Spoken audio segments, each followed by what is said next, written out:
Bonjour, eh bien, je suis ravi d'être avec vous ce soir. Nous sommes mardi 26 mai et nous allons directement commencer déjà avec l'incrustation donc du rappel légal par la clôture justement du marché européen puisque le CAC a clôturé en hausse de 1,46% avec 4606,24 et un DAX qui progresse de 1% en passant les 11 500 points à 11 504,65. Alors, hier, nous avons donc abordé justement donc cette hypothèse que effectivement le marché pouvait tout à fait donc monter, sauf que il y avait aussi donc l'idée qu'il resterait malgré tout donc dans son range. Alors, pour en ce qui concerne le CAC, c'est totalement vrai, puisqu'il n'a encore même pas commencé à attaquer son gap. Le DAX, lui, par contre, a attaqué, donc il est en train de le faire, il est même en train donc de l'invalider si on considère le marché donc des futurs et des CFD. Par contre, sur le marché cash, il l'a validé en daily. Rappelez-vous que c'est un gap qui est à la fois donc daily et weekly, c'est-à-dire donc en données quotidiennes et en données hebdomadaires. Et donc pour l'invalider, il faut l'invalider donc sur les deux données, c'est-à-dire donc à la fois donc sur la journée quotidienne, mais également donc en semaine.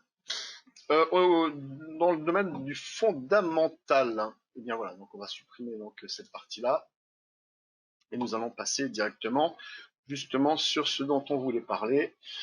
Nous avons donc l'oil, le Brent, le Nasdaq et l'or. Alors voilà, donc nous passons donc sur l'or, sur le côté fondamental, puisque l'or en fait partie aussi, dans le sens où c'est une valeur refuge.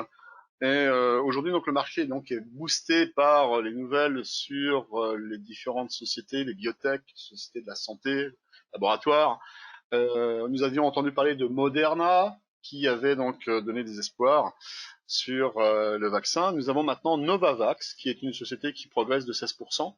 Et justement, l'optimisme, il est au beau fixe, puisque elle propose donc de venir donner des solutions pour juillet, puisque là, on va passer donc sur un stade à l'essai sur l'homme. Et forcément, le marché donc il est très positif et déjà depuis un certain temps. Également sur le fait que le coronavirus eh bien, est stabilisé. Alors dans certains pays et pas dans d'autres. Alors en Europe, le déconfinement donc s'accélère vraisemblablement.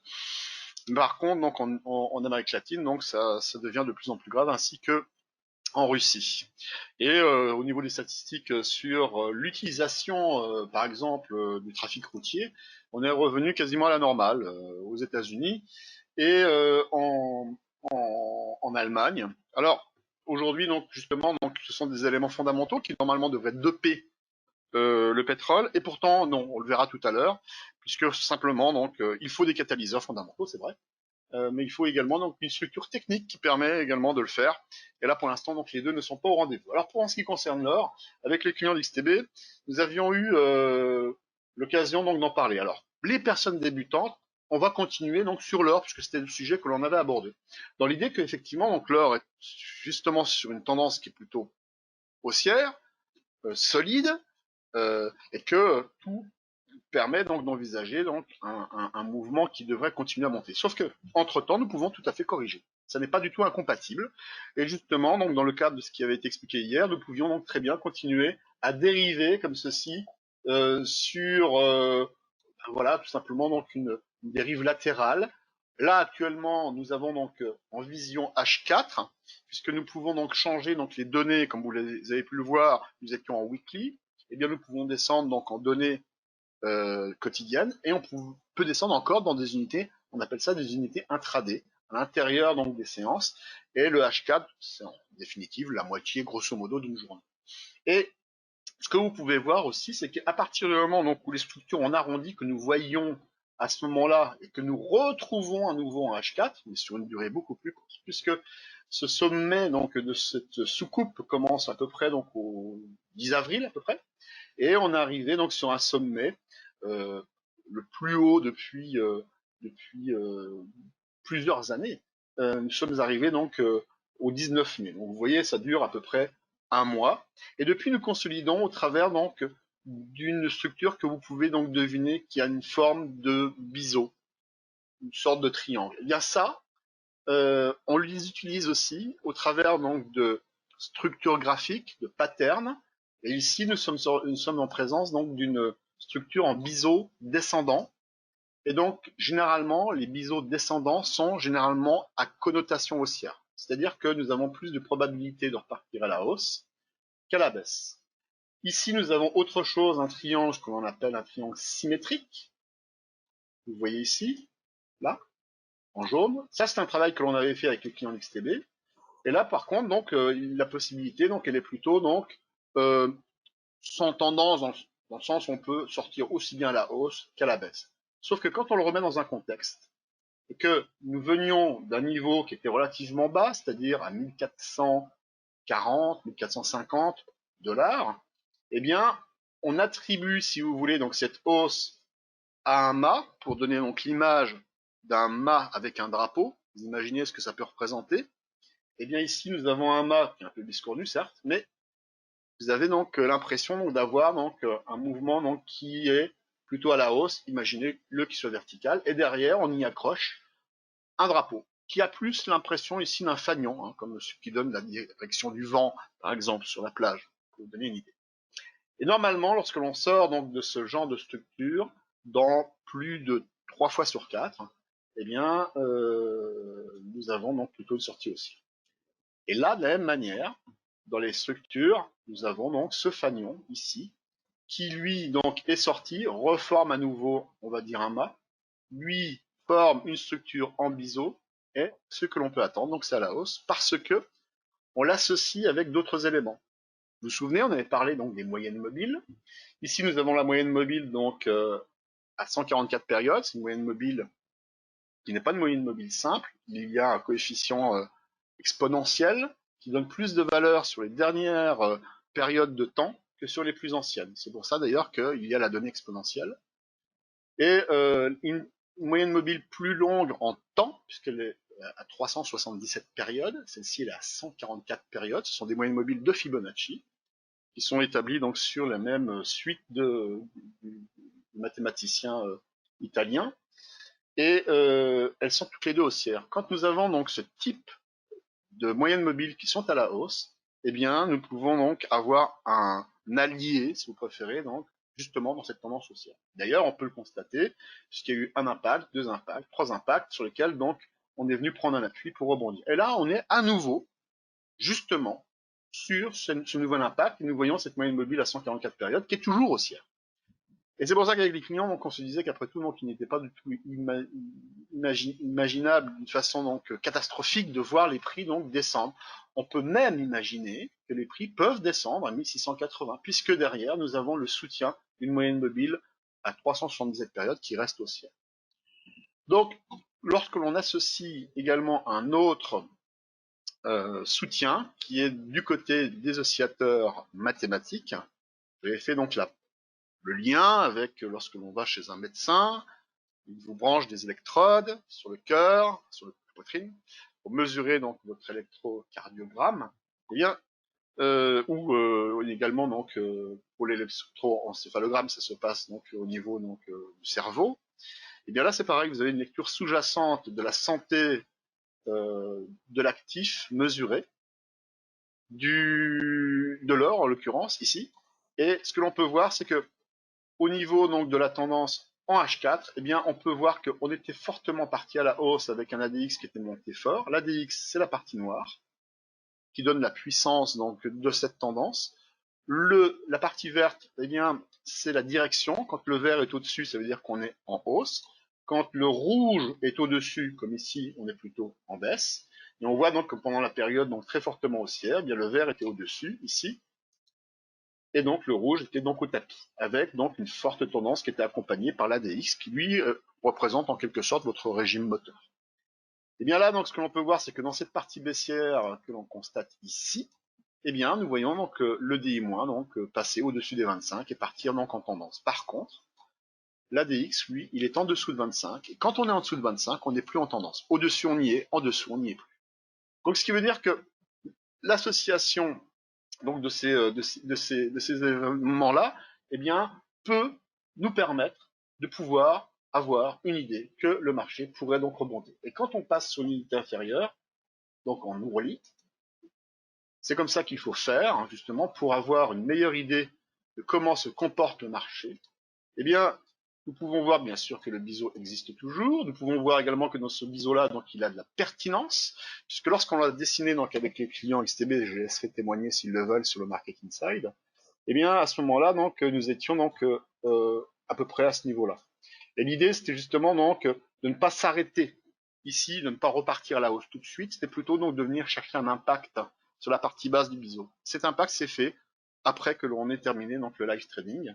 Et donc on peut constater qu'il y a un impact, deux impacts, trois, quatre, celui de départ on va dire 5. Et aujourd'hui donc ce qu'on peut imaginer c'est qu'effectivement la moyenne mobile à 377 périodes maintenant est plate, la 144 est baissière. On l'a vu dans d'autres market insights que les non-croisements baissiers sont généralement potentiellement donc générateurs d'une très forte réaction à la hausse. Et on peut voir que ici on peut constater qu'il y a une forme de non-croisement à la baisse puisque la 144 n'a pas baissé en dessous de la 377 et ça a régénéré donc comme un effet catapulte à la hausse. Donc l'hypothèse actuellement, c'est justement de dire voilà, on teste le marché. Quand c'est comme ceci, eh bien, on prend une ligne ici à l'achat. Ce n'est pas un conseil d'achat évidemment, c'est simplement de la théorie donc appliquée justement à des trades en temps réel. Et à partir du moment où cela fonctionne, on a un premier objectif qui est sur l'oblique haute, ou bien on peut constituer comme ceci une ligne à l'achat et que l'on peut donc sécuriser dès lors que l'on a acheté et qu'on revient donc au-dessus de la 377, sécuriser en mettant par exemple un prix ici de coupure au cas où ça ne fonctionne pas bien. Dans tous les cas, si on coupe ici et que l'on est rentré donc sur la partie basse de l'oblique, on est gagnant.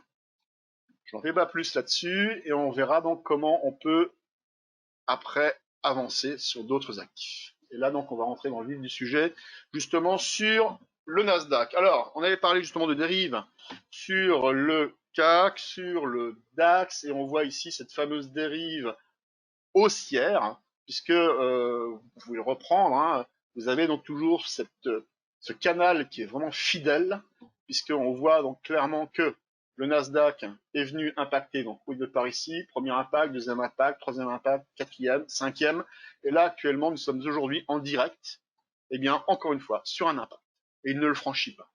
Alors bien sûr oui c'est à la hausse, très bien, sauf que lui c'est le marché donc le plus fort, c'est le marché directeur qui tire tous les autres indices, marché faible comme le CAC ou le UK 100, eh bien eux suivent. Et donc l'hypothèse serait plutôt de revenir prendre un appui pour le Nasdaq aux alentours des 9265 points, peut-être rebondir, repasser en direction des 9500 points.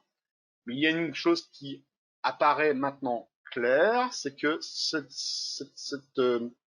ligne de coup, l'appeler comme ceci, pourrait vraiment donc être l'élément qui pourrait donc revenir et permettre au marché de consolider, puisque à force de monter, on l'a pas encore vu là, il y a de nombreuses divergences baissières. On le voit un peu ici, donc en H4, sur le MACD, divergence baissière. On peut également le dessiner sur le DI+. Voilà, je prends son sommet ici et je le tire, voilà, comme cela. C'est bien. Et donc on remarque avec le curseur que on est quand même clairement donc clairement baissier. Alors c'est sûr qu'il faut le mesurer à l'œil, c'est pas toujours évident. Et on voit que là apparemment on est en train de pointer un croisement entre le DI+ et le DI-.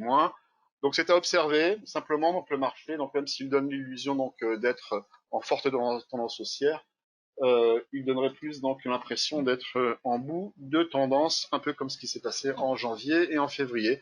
Mais ça sera de toute façon à vérifier. De toute façon, c'est le marché qui a raison. Et ça n'est pas certainement pas moi donc qui va dire où il va aller de façon sûre et certaine. C'est lui qui aura de toute façon le dernier mot. Et on termine avec l'oil, le Brent. Alors ça, on l'a fait en direct, en séance, pendant le live trading. Et je ne nommerai pas donc la personne justement qui est très attentive donc à cet actif. Il ne traite que là-dessus. Et il a bien raison, du reste, quand ça fonctionne. Et en séance, nous avons donc détecté donc cette rupture qui était tout à fait possible. Et c'est du H4. Et là, on peut constater qu'effectivement, donc au moment donc, où ça s'est passé, je suppose qu'il a dû rentrer aux alentours des 36,50, 36,60. Et l'idée, c'était de venir justement s'arrêter sur la moyenne mobile de Bollinger, puisqu'on est en F4, elle est en bleu ici, et elle se situait donc aux alentours des 35,96. L'idée donc c'était justement de venir prendre 50 cents 60 cents, c'est d'ailleurs ce qu'il prend. Généralement, je pense que son trade est gagnant. Donc bravo à lui, félicitations. Et l'idée aussi derrière, c'était donc de voir que nous avions donc le stochastique ici, qui était en train de montrer donc des signes de retournement, puisqu'on est passé au-dessus de 80.